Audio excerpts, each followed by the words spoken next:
Kami cuma ada 10 senapang patah, parang panjang, keris, golok dan mungkin sabit, berbanding anggaran 200 pengganas komunis bersenjata yang serang kampung kami.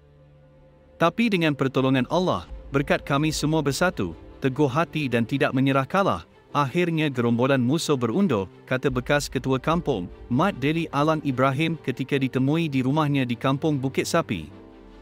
Dalam pertempuran kira-kira 5 jam antara penduduk kampung Bukit Sapi dengan pengganas komunis pada 13 Mei 1952 itu, 4 anggota pengganas itu maut dan beberapa yang lain cedera manakala 2 penduduk kampung terkorban dan 2 cedera.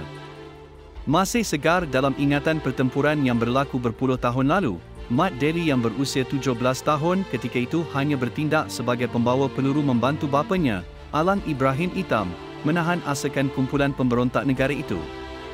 Sehari sebelum itu, penduduk kampung Ghazali Mat Taha mengesan kehadiran beberapa anggota pengganas yang lengkap bersenjata di kawasan berhampiran rumahnya sebelum memaklumkannya kepada penduduk dengan cara bergerak dari rumah ke rumah. Ketua kampung ketika itu, Adam Pandak segera merancang sesuatu terutama bersama 10 penduduk yang ada senapang patah termasuk arwah bapa saya. Risikan penduduk kemudian mendapati rupa-rupanya mereka sudah menempatkan 4 pasukan dengan setiap pasukan terdiri 50 anggota mengepung kampung kami. Berikutan itu, perancangan dibuat supaya semua 10 penduduk yang bersenjata itu bersama pembantu masing-masing berada pada kedudukan strategik di atas beberapa bukit yang mengelilingi kampung itu. Pada awal pagi 13 Mei itu, 4 pengganas bersenjata masuk ke dalam kampung untuk mengadakan rundingan dengan beberapa wakil penduduk meminta dikumpulkan semua penduduk kampung di sekolah.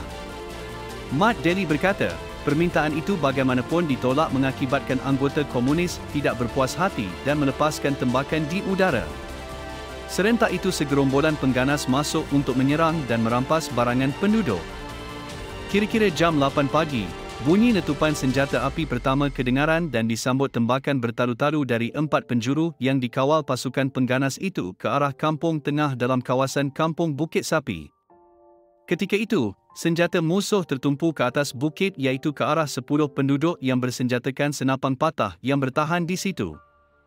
Kami dihujani peluru musuh tanpa henti, berbanding 10 penduduk bersenjatakan senapang patah hanya membalas tembakan sesekali ketika benar-benar dapat melihat musuh. Dia dan bapanya tidak terus berkubu di atas bukit, sebaliknya berkubu di dalam perigi kering berhampiran kawasan sawah padi.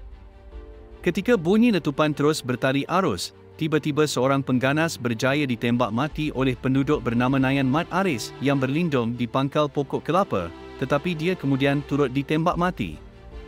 Ketika itu juga penduduk, Wahab Mahmud mengambil senapang pengganas yang ditembak Nayan, tetapi tidak pandai menggunakannya sebelum ditembak di paha oleh pengganas yang berada di tengah sawah. Hingga akhirnya kira-kira jam 12 tengah hari barulah bunyi tembakan mulai reda dan kelihatan gerombolan musuh berundur dan ada pengganas mengusung rakan yang cedera.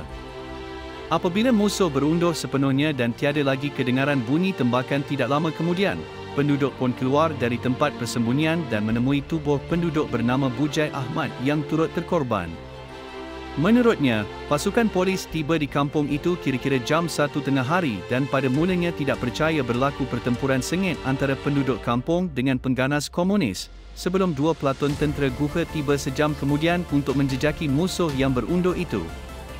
Mereka berjaya menemui 4 mayat pengganas yang ditinggalkan di dalam ladang getah di bahagian barat daya kampung Bukit Sapi, sebelum semua mayat itu diambil pihak polis.